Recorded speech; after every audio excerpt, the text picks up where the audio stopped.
ಮುಖ್ಯಮಂತ್ರಿ ಅಧ್ಯಕ್ಷತೆಯಲ್ಲಿ ಅಥಾರಿಟಿ ಕಾರ್ಯನಿರ್ವಹಣೆ ಮಾಡೋದು ಯಶಸ್ವಿ ಆಗುವುದು ಅಂತ ಮುಖ್ಯಮಂತ್ರಿ ಆದವ್ರು ಮಾಡಲಿಕ್ಕೆ ಬೇಕಾದಷ್ಟು ಕೆಲಸ ಇದೆ. ಮುಖ್ಯಮಂತ್ರಿಯಾಗಿ ಮಾಡೋ ಕೆಲಸ ಆಗಿದ್ದರೆ ಎಲ್ಲದಕ್ಕೂ ಮುಖ್ಯಮಂತ್ರಿಯನ್ನೇ ನೀವು ಮುಂದೆ ಇಟ್ಕೊಳ್ಳಿ.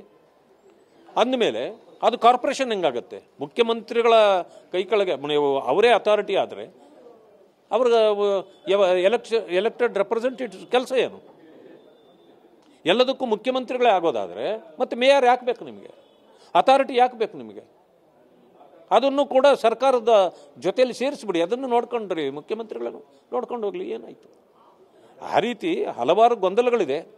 ಅದರ ಮಧ್ಯದಲ್ಲಿ ನೋಡಿ, ಬೆಂಗಳೂರು ಗುಂಡಿಗಳು ಮುಚ್ಚೋ ಪರಿಸ್ಥಿತಿಯಲ್ಲಿ ಈ ಸರ್ಕಾರ ಇಲ್ಲ. ಸಮಸ್ಯೆಗಳು ಬೇಕಾದಷ್ಟಿದೆ.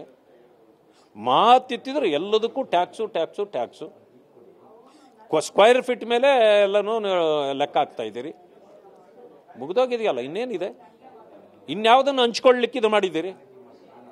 ಒಂದೇ ಕಾರ್ಪೊರೇಷನ್ ತಳಗಡೆ ಇಷ್ಟು ಸಮಸ್ಯೆಗಳಿತ್ತು, ಈಗ 5 ಅಥವಾ 7 ಮಾಡಿ ನೀವು ಏನು ಮಾಡೋರು ಇದ್ದೀರಿ? ಅಲ್ಲಿ ಕೂಡ ಅದೇ ಪರಿಸ್ಥಿತಿ. ಹಾಗಿದ್ರೆ ಇನ್ನೂ ಸುಲಿಗೆಗೆ ಹೆಚ್ಚು ಅವಕಾಶಗಳನ್ನು ಮಾಡಿಕೊಡ್ತಾ ಇದ್ದೀರಿ ಅಂತ ನನಗನ್ನಿಸ್ತದೆ.